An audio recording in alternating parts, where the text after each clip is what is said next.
নতুন মন্ত্রিসভার শপথ অনুষ্ঠান সামনে রেখে রাজনৈতিক অঙ্গনে তৈরি হয়েছে ভিন্ন পরিস্থিতি। সংবিধান সংস্কার পরিষদের শপথ ইস্যুতে এবার মন্ত্রিসভায় শপথ না নেওয়ার সিদ্ধান্ত নিয়েছে জাতীয় নাগরিক পার্টি এনসিপি। আমরা মনে করি যে আজকে সরকারি দল হিসেবে তারা যে সংবিধান সংস্কার পরিষদের শপথ নিল না, এটা গণভোটের যে গণরায় এসেছে ন্যায়ের পক্ষে, সংস্কারের পক্ষে, সেই রায়কে বৃদ্ধাঙ্গুল। খলিলুর রহমান উনি যদি এই বিএনপির সরকারে মন্ত্রী হন বা সরকারের অংশ হন, তাহলে কিন্তু একটা প্রশ্ন উঠবে যে আগের অন্তর্বর্তী সরকারে উনি তাহলে ওই রাজনৈতিক দলের পক্ষে কাজ করেছেন।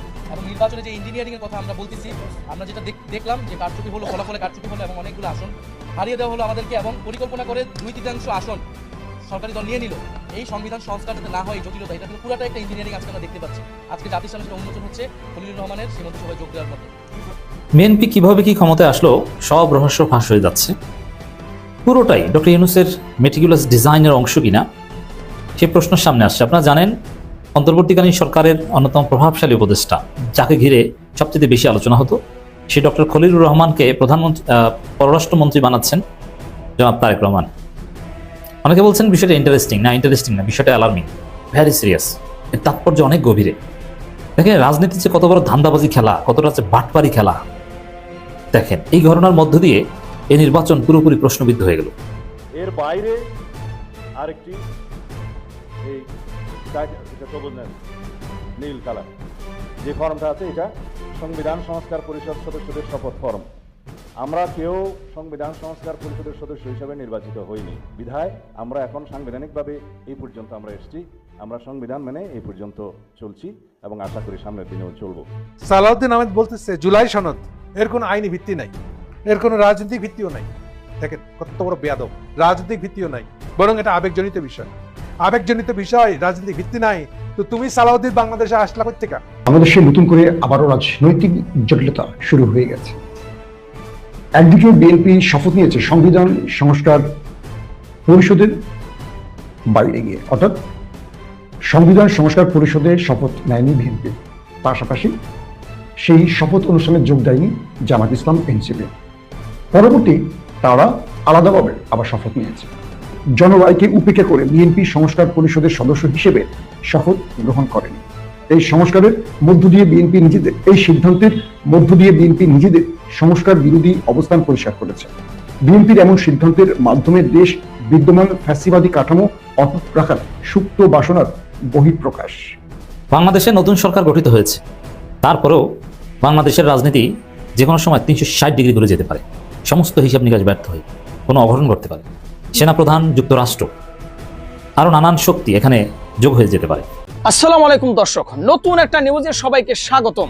দর্শক, ভিডিওর শুরুতেই যে ভিডিওগুলোর অংশ বিশেষ আপনারা দেখেছেন, ভিডিওর অংশগুলো দেখেই বুঝতে পেরেছেন যে আজকের এই ভিডিওটি কতটুকু গুরুত্বপূর্ণ এবং আকর্ষণীয় হতে চলেছে।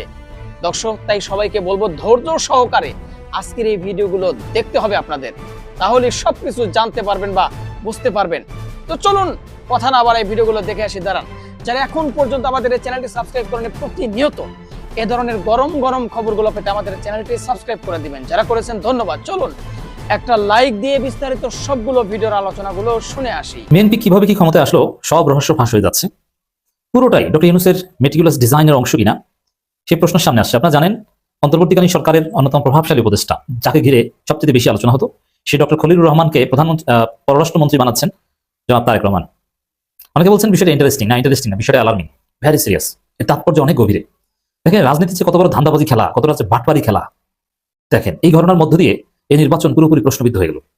এটা কি আসলে নির্বাচন না সেই লন্ডনে তারেক রহমানের সাথে, খলিলুর রহমানের সাথে আমির খুসরু এদের যে বৈঠক হয়েছিল, ডক্টর ইউনূস লন্ডন বৈঠক, লন্ডন কেলেঙ্কারি। আসলে কি ওটা কেলেঙ্কারি?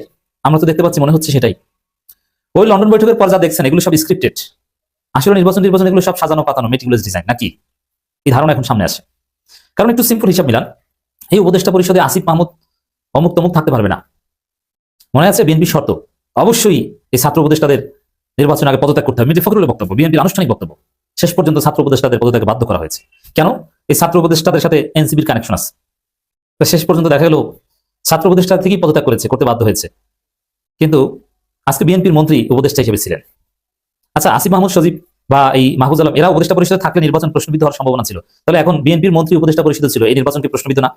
এমনিতে টিভি রিপোর্ট থেকে শুরু করে বিভিন্ন রিপোর্টে উঠে এসেছে যে নির্বাচন সুষ্ঠু হয়নি, এখানে ইঞ্জিনিয়ারিং হয়েছে, নানান গবেষণা উঠে এসেছে, সামনে অনেক কিছুই দেখবেন। তো সেখানে বিএনপির মন্ত্রী সরকারের উপদেষ্টা ছিল, অতএব বিএনপিকে ভেতর থেকে জিতিয়ে দিয়েছে, এটা স্পষ্ট বোঝা যায়। এভাবেই তারা জিতেছে এবং যুক্তরাষ্ট্রকে ম্যানেজ করেছে এই জয়ের পিছনে। আর যুক্তরাষ্ট্রের সাথে কানেকশন ছিল খলিলুর রহমান। দেখেন রাজনীতি যে কতবার ধান্দাবাজি এবং বাটপারি খেলা, খুব সিম্পলি দেখেন। এই যে ডক্টর খলিলুর রহমান, তাকে বিএনপি আলটিমেটাম দিয়েছে। রুহুল কবির রিজভী একটা সংবাদ সম্মেলন করেছে, তারপর তিনি বলেছিলেন, রুহুল কবির রিজভী, যে এই খলিলুর রহমানকে পদত্যাগ করতে হবে। কি, এই খলিলুর রহমান দেশ বিক্রি করে দিচ্ছে আমেরিকার কাছে।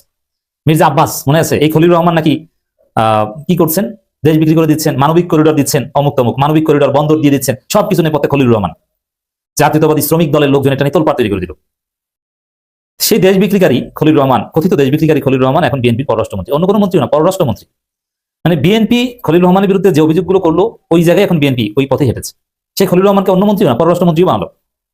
বিষয়টা ভেরি অ্যালার্মিং। কেন বানিয়েছে দেখেন, উপরে উপরে খলিলুর রহমানকে এত গালাগালি, তার পদত্যাগ চায়। আবার এই খলিলুর রহমান ইহুদিদের দালাল, তার মেয়ের জামা ইহুদি, তিনি নিজে বাংলাদেশের নাগরিক না, বিএনপি বলেছে না বাংলাদেশি না, এই তার নাগরিক, বাংলাদেশের কোনো নাগরিকত্ব নাই, মার্কিন নাগরিক। তার ছোট ছোট শালি বিয়ে দিয়েছে ইহুদির কাছে। বিএনপির লোকজন এই প্রচারণা চালায়, ফাহাম আব্দুল সালামরা কত কিছু বলেছে।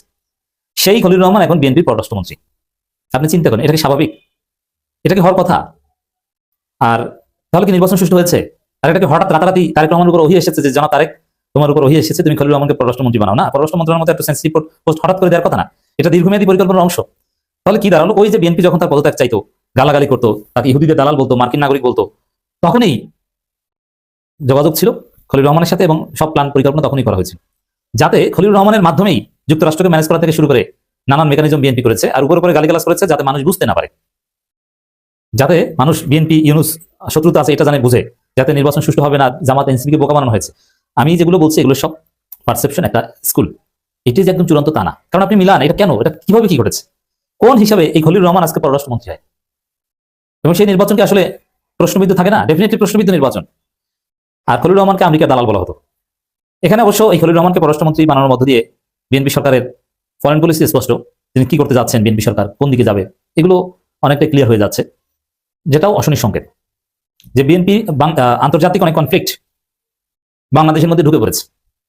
কারণ খলিলুর রহমান এগুলো নিয়ে ডিল করতেন। খলিলুর রহমানকে অন্য মন্ত্রী বানালেও আপত্তি ছিল না, টেকনোক্র্যাট কোটায় তাকে পররাষ্ট্রমন্ত্রী বানিয়েছে। আন্তর্জাতিক অনেক কনফ্লিক্ট এখন বাংলাদেশে ঢুকে পড়বে। যুক্তরাষ্ট্র, ভারত, চীন, পাকিস্তান, ভারত, এরকম নানান মেকানিজম বাংলাদেশে এখন ফাংশন করবে। অতএব বাংলাদেশটা কোন দিকে যায় বলা যায় না। আবার খলিলুর রহমানের সাথে সেনাপ্রধানের দ্বন্দ্ব ছিল, এটাও সিগনিফিকেন্ট। তো দর্শক, অবস্থা দৃষ্টি মনে হচ্ছে যে সেই লন্ডন কেলেঙ্কারি, লন্ডন বৈঠক, ওইটাই ছিল। এবং নাসিরুদ্দিন পাটোয়ারি একটা কথা বলেছে যে নির্বাচনে কে কত নাশক ভাবে এগুলো সব ঠিক করা ছিল, নির্বাচন সুষ্ঠু হয়নি। আসলে কি তাই? আমরা তো দেখছি যে হ্যাঁ, এরকম হওয়ার সম্ভাবনা বেশি, কারণ খলিলুর রহমান পররাষ্ট্রমন্ত্রী হয়েছে, টিআইবি যে প্রশ্নগুলো তুলেছে সেটা তো দেখতে পাচ্ছি। তা আসলে নির্বাচন, গণতন্ত্র, এগুলো কি আমাদেরকে আসলে বোকা বানানো হয়েছে? মানে পৃথিবীটা কিভাবে চলছে? আমি আবারও বলছি, আমি যা বলছি এটাই যে একদম ঠিক তা না, এটা একটা স্কুল অফ থট, এটা একটা পার্সপেক্টিভ, একটা বিষয় নানানভাবে বিশ্লেষণ করা যায়, তার একটা পার্সপেক্টিভ। আমি আশা করি যে আমার এই পার্সপেক্টিভ ভুল হবে, কিন্তু একটু মিলান। আসলে আমাদেরকে কি ধোঁকা দেওয়া হয়েছে? নির্বাচন, গণতন্ত্র বলতে কিছু আছে না, সব প্রতারণা। জনগণের ভোটাধিকার, জনগণের ভোট, অধিকাংশ জনগণকে ম্যানেজ করা, অধিকাংশ জনগণ যাকে চায় সে ক্ষমতা আসবে, এগুলো কিছু আসে না, পুরোটাই প্রতারণা, সব ধান্দাবাজি। ক্ষমতার চাবিকাঠি সেই মার্কিনীদের হাতে নাকি, যেটা খলিলুর রহমানদের হাত ধরে। আবার খলিলুর রহমান দিল্লিতেও কিন্তু গিয়েছিলেন। তো এগুলো কি আসলে আমরা যেটা খালি চোখে দেখছি সেটা না, আসলে পর্দার অন্তরালে হিসাব নিয়ে সম্পূর্ণ আলাদা। এই একটা অ্যালার্মের মধ্যে, একটা বিপজ্জনক পরিস্থিতির মধ্যে আমরা আছি। ডক্টর খলিলুর রহমানকে পররাষ্ট্র মন্ত্রণালয়ের দায়িত্ব দেওয়ার মধ্য দিয়ে অনেক কিছু রহস্য ফাঁস হয়ে গেছে। দেশের পরিস্থিতি কোন দিকে যায় বলা যায় না। না, এটাও একটা প্ল্যান যে খলিলুর রহমানকে পররাষ্ট্রমন্ত্রী বানিয়ে একটা অঘটন ঘটিয়ে তারপরে রাজনীতি দেশ অন্যদিকে নিয়ে যাওয়া হবে, বলা যায় না। দেশে নতুন করে আবারও রাজনৈতিক জটিলতা শুরু হয়ে গেছে। একদিকে বিএনপি শপথ নিয়েছে সংবিধান সংস্কার পরিষদের বাইরে গিয়ে, অর্থাৎ সংবিধান সংস্কার পরিষদে শপথ নেয়নি বিএনপি, পাশাপাশি সেই শপথ অনুষ্ঠানে যোগ দেয়নি জামাত ইসলাম, এনসিপি। পরবর্তী তারা আলাদাভাবে আবার শপথ নিয়েছে এবং বিএনপির এই শপথ অনুষ্ঠানে আমরা দেখেছি ইশরাক হোসেন এবং আমাদের আরেকজন লেডি নেত্রী, যিনি স্বতন্ত্র হয়ে বিজয় লাভ করেছিলেন, রবিন, তিনিও জামাতের সাথে পরবর্তী শপথ নিয়েছেন। প্রশ্ন হলো, বিএনপি সংবিধান সংস্কার পরিষদের শপথ নেয়নি কেন? এটা নিয়ে যথেষ্ট আলোচনা শুরু হয়েছে, এই বিষয়ে কথা বলবো। মন্ত্রী পরিষদে জায়গা কারা পাচ্ছেন কারা পাচ্ছেন না সেটা নিয়েও কথা বলবো। অনেক আলোচনার পরও অনেক নেতাই মন্ত্রী হতে পারছেন না, আবার অনেকে আলোচনার বাইরে থেকে হঠাৎ করে তাদের নাম চলে এসছে, তাদের ডাক এসছে, এরকম তথ্য পাওয়া গেছে। পাশাপাশি বিএনপির চোখে এই মুহূর্তে শত্রু কারা, আওয়ামী লীগ, জামাত নাকি এনসিপি? কি ঘটছে সারা দেশব্যাপী সেই বিষয়গুলো আজকে আলোচনায় রাখবো। প্রিয় দর্শক, প্রথমে আমি কয়েকটি খবর দিয়ে আসি। আমি প্রথমে আমাদের ডাকসু নেতা সাদিক কায়েমের একটি স্টেটমেন্ট পড়ে শোনাই। সেখানে বলা হচ্ছে যে জনরায়কে উপেক্ষা করে বিএনপি সংস্কার পরিষদের সদস্য হিসেবে শপথ গ্রহণ করেনি। এই সংস্কারের মধ্য দিয়ে বিএনপি নিজেদের এই সিদ্ধান্তের মধ্য দিয়ে বিএনপি নিজেদের সংস্কার বিরোধী অবস্থান পরিষ্কার করেছে। বিএনপির এমন সিদ্ধান্তের মাধ্যমে দেশ বিদ্যমান ফ্যাসিবাদী কাঠামো অটুট রাখার সুপ্ত বাসনার বহিঃপ্রকাশ। এমন সিদ্ধান্ত থেকে বিএনপি সরে না এলে জুলাই প্রজন্ম রাজপথে নেমে জুলাইয়ের আকাঙ্ক্ষার বাস্তবায়ন করবে ইনশাআল্লাহ। এটা বলছেন ডাকসুর প্রেসিডেন্ট বা ডাকসুর ভিপি সাদিক কায়েম। অন্যদিকে চরমোনাইয়ের প্রধান পীর বলেছেন জুলাই সনদের ভিত্তিতে উচ্চকক্ষ গঠন ও নির্বাচনে অনিয়মের তদন্ত চান পীর সাহেব চরমোনাই। এবং নাহিদ ইসলাম বলেছেন আমরা ওসমান হাদি সহ জুলাই গণহত্যাকারীদের বিচার নিশ্চিত করব। জুলাই সনদ বাস্তবায়ন, লুটপাট, দুর্নীতি ও চাঁদাবাজির বিরুদ্ধে কঠোর অবস্থান সবই আমাদের অঙ্গীকার। অর্থাৎ বিরোধী শিবির থেকে তারা এই কাজগুলো করবেন। পাশাপাশি জামাত ইসলামের সেক্রেটারি জেনারেল গোলাম পারওয়ার বলেছেন গণভোটে জয়ের পরও জুলাই সনদ বাস্তবায়িত না হলে আরেকটি জুলাই হবে। সরকারকে হুমকি দিলেন জামাতের নেতা। আর তারেক রহমান বলেছেন দেশ গড়তে হলে সবাইকে একসঙ্গে কাজ করতে হবে। ভিন্নমত থাকতেই পারে, তবে জাতীয় স্বার্থে ঐক্য অটুট রাখতে হবে। সবচেয়ে ইম্পর্টেন্ট হলো এই কথাটি, অর্থাৎ দেশ গড়তে হলে সবাইকে এক থাকতে হবে। আমাদের মধ্যে ভিন্নমত থাকতেই পারে, তবে জাতীয় স্বার্থে সবাইকে এক অভিন্ন থাকতে হবে। জনাব তারেক রহমান যেটি বলেছেন এটি যদি ঠিক মতো পালন করতে পারে বিএনপি, তাহলে রাষ্ট্র এগিয়ে যাবে। দর্শক, প্রথম যে বিষয়টি আমরা আলোচনা শুরু করতে চাই, আমাদের মন্ত্রী পরিষদে কারা কারা থাকছেন কারা কারা থাকছেন না। এই পর্যন্ত যতটুকু তথ্য পাওয়া গেছে মন্ত্রী পরিষদে দাওয়াত পেয়েছে মোটামুটি মানে ফুল মন্ত্রী 25 জন হচ্ছেন আর প্রতিমন্ত্রী 24 জন। এর মধ্যে পুরোপুরি মন্ত্রীর যে কাঠামোটি তৈরি হয়েছে সেখানে 49 জনকে দাওয়াত দেওয়া হয়েছে এখনকার পর্যন্ত যতটুকু জানা গেছে। এরপরে যদি নতুন করে কেউ দাওয়াত পায় সেটা হয়তো আমাদের খবরের পরে অংশ হলে আমরা আপনাদের পরবর্তী সেটি জানাবো। আর এর মধ্যে অনেকের নাম থাকার পর বাদ পড়ে গেছেন, আমরা সেটি জানতে পেরেছি। আমরা 25 জনের নামটা আপনাদের বলি। পূর্ণমন্ত্রী হচ্ছেন যারা, তাদের মধ্যে 25 জন হলেন মির্জা ফখরুল ইসলাম আলমগীর, আমির খসরু মাহমুদ চৌধুরী, সালাউদ্দিন আহমদ, ইকবাল হাসান মাহমুদ টুকু, হাফিজউদ্দিন আহমেদ, AZM জাহিদ হোসেন, খলিলুর রহমান, তিনি টেকনোক্রেট ক্যাটাগরিতে হচ্ছেন, আব্দুল আওয়াল মিন্টু, শাহ মোয়াজ্জেম হোসেন কায়কোবাদ, মিজানুর রহমান মিনু, নিতই রায় চৌধুরী, খন্দকার আব্দুল মুক্তাদির, আরিফুল হক চৌধুরী, জহিরুদ্দিন স্বপন, আমিনুর রশিদ টেকনোক্রেট ক্যাটাগরিতে, আফরোজা খানম রিতা, শহীদ উদ্দিন চৌধুরী অ্যানি, আসাদুল হাবিব দুলু, মোহাম্মদ আসাদুজ্জামান, জাকারিয়া তাহের সুমন, দীপেন দেওয়ান, আনম এহসানুল হক মিলন, সর্দার মোহাম্মদ সাফাত হোসেন বকুল, ফকির মাহবুব আলম, শেখ রবিউল আলম। এরা হচ্ছেন ফুল মন্ত্রী 25 জন। আর প্রতিমন্ত্রী হচ্ছেন যারা, যে 24 জন তাদের নামটা বলছি, এম রশিদুজ্জামান মিল্লাত, আনিন্দ ইসলাম অমিত, শরীফুল আলম, শামা উবাইদ ইসলাম, সুলতান সালাউদ্দিন টুকু, ব্যারিস্টার কাইসার কামাল, ফরহাদ হোসেন আজাদ, মোহাম্মদ আমিনুল হক, এটা টেকনোক্র্যাট ক্যাটাগরিতে, মীর মোহাম্মদ হিলাল উদ্দিন, হাবিবুর রশিদ হাবিব, রাজীব আসান, মোহাম্মদ আবুল বাড়ি, মীর শাহে আলম, মোহাম্মদ জোনায়েদ আব্দুর রহিম সাকি, ইশরাক হোসেন, ফারজানা শারমিন পুতুল, শেখ ফরিদুল ইসলাম, নুরুল হক নূর, ইয়াসের Khan Chowdhury, M Iqbal Hossain, M A Muhith, Ahmed Sohel মঞ্জুর, ববি হাজ্জাজ, আলী নওয়াজ খৈয়াম। এখন পর্যন্ত এরা প্রতিমন্ত্রী হিসেবে এদের নামগুলো উঠে এসছে এবং আমরা আপনাদের একটু জানাবার চেষ্টা করবো যারা যারা বাদ পড়েছেন, মানে আলোচনায় ছিল বারবারই মন্ত্রী পরিষদে কিন্তু বাদ পড়ে গেছে, তাদের নামটা আমরা একবার আপনাদের শোনাবার চেষ্টা করছি, মানে যাদেরকে এখন পর্যন্ত মন্ত্রী হিসেবে কোনো দাওয়াত দেওয়া হয়নি। শেষ মুহূর্তে যাদেরকে মোটামুটি বলা হচ্ছে বাদ পড়েছেন: ডক্টর খন্দকার মোশাররফ হোসেন, ডক্টর আব্দুল মঈন খান, মির্জা আব্বাস, ফজলুর রহমান, গয়েশ্বর চন্দ্র রায়, রুহুল কবির রিজভী, ডক্টর ওসমান ফারুক, আলতাফ হোসেন চৌধুরী, লুৎফুজ্জামান বাবুর, ডক্টর রেজা কিবরিয়া, ব্যারিস্টার আন্দালিব রহমান পার্থ, খায়রুল কবির খোকন ও ব্যারিস্টার মাহমুদউদ্দিন খোকন। আমরা যতটুকু জেনেছি এদের নামগুলো ছিল বারবার আলোচনার মধ্যে, এখন পর্যন্ত তাদেরকে দাওয়াত দেওয়া হয়নি। এই ভিডিওটি যখন আমি লাইভে আপনাদের আছি, যদি কোনো কারণে পরে পরিবর্তন হয় আমরা অবশ্যই আপনাদের জানিয়ে দেবো। এটা হলো আজকের কারেন্ট ইভেন্ট। আজকে খবরের প্রথম যে ধাক্কাটি লেগেছে সেটি হলো বিএনপির শপথ অনুষ্ঠানটি নিয়ে। তারা পূর্বের মতো শপথটি গ্রহণ করেছেন। তারা সংবিধান সংস্কার পরিষদের যে ধারাবাহিকতা, যেটি আমাদের জুলাই সনদের বাস্তবায়নের কথা ছিল গণভোটের মাধ্যমে, সেভাবে শপথ নেয়। জামাত তার বিপরীত অবস্থান নিয়ে তারা সেভাবে শপথ নিয়েছে। বিরোধী দল বলছে বিএনপি জুলাই অভ্যুত্থানের যে সরকার বিএনপি বসেছে বা যে নির্বাচনে বসেছে বিএনপি সেটিকে গ্রহণ করতে রাজি না। অর্থাৎ বিএনপি কি তারা জুলাই গাদ্দার হিসেবে চিহ্নিত করছে, কিন্তু বিএনপি এই ব্যাপারে তাদের মন্তব্য তুলে ধরেছেন। তারা বলেছেন যে তারা জুলাইকে লালন করেন, তবে বিরোধী দল যেভাবে চাইছে তারা সেভাবে চাইছেন না। দর্শক, আসেন আমরা যে শিরোনাম দিকে খবরটি ঢুকেছেন সেই বিষয়ে কিছু আলোচনা করি। বিএনপির শত্রু কে আসলে, জামাত, এনসিপি না আওয়ামী লীগ? আমাকে মাঝে মাঝে অনেকেই বলেন, হঠাৎ করে নির্বাচনে বিজয়ের পর কেউ কেউ বলেন, ভাই আপনি তো এনসিপির পক্ষে কথা বলেছেন, জামাতের পক্ষে কথা বলেছেন। আমি বললাম যে আমি বিএনপির পক্ষে বলিনি কখনো। কারণ আপনি তো বিএনপি করেন, বিএনপির পক্ষে বলবেন। আমি বললাম তাহলে জামাত আর এনসিপির পক্ষে বলাটা আমার দোষের কেন? আমি তাদেরকে বললাম, দেখেন আমি একজন সাংবাদিক, গণমাধ্যম কর্মী, আমি আসলে কোনো পক্ষে কখনো বলি না, না বিএনপি, না আওয়ামী লীগ, না জামাত, না এনসিপি। আমি প্রত্যেকের সামনে আমার যে মানে কথা বলার ধরনটা সেটা হলো যে যার যেটা ভালো মনে হয়েছে আমি সেটা বলি, যার যেটা খারাপ মনে হয়েছে আমার কাছে সেটা খারাপ বলেছে। সেটা কোন দল সেটা আমি বিবেচনা কখনো করিনি, যে জন্য অনেকে আমাকে পছন্দ করেন, অনেকে করেন না। একজন সাংবাদিকের কাজ কি? ধরেন যারা বিএনপি সমর্থিত সাংবাদিক বা যারা জামাত সমর্থিত সাংবাদিক বা যারা আওয়ামী লীগ সমর্থিত সাংবাদিক, তারা কি করেন? তারা সবসময় যে কাজটি করেন সেটি হলো আওয়ামী লীগের শত দোষ তারা চোখে দেখেন না, সব দোষ দেখেন বিএনপি জামাতের। আবার যারা বিএনপি বা জামাত করেন তারা তাদের দলের কোনো দোষ দেখেন না, সব দোষ দেখেন আওয়ামী লীগের। আমি এই রুল ফলো করি না। আমি বিএনপিকে ভালোবাসি বা জামাতকে বাসি বা এনসিপিকে বাসি বা আওয়ামী লীগকে বাসি, সেটা ডাজ নট ম্যাটার। ম্যাটার হলো সত্য কোনটা। আপনি আমাকে কেন শুনবেন এমবি খরচ করে? কেন আপনি আমার এই ভিডিওগুলো শুনছেন? আমি আপনার পক্ষে কথা বলবো তাই, মানে সত্যটা বলবো তাই?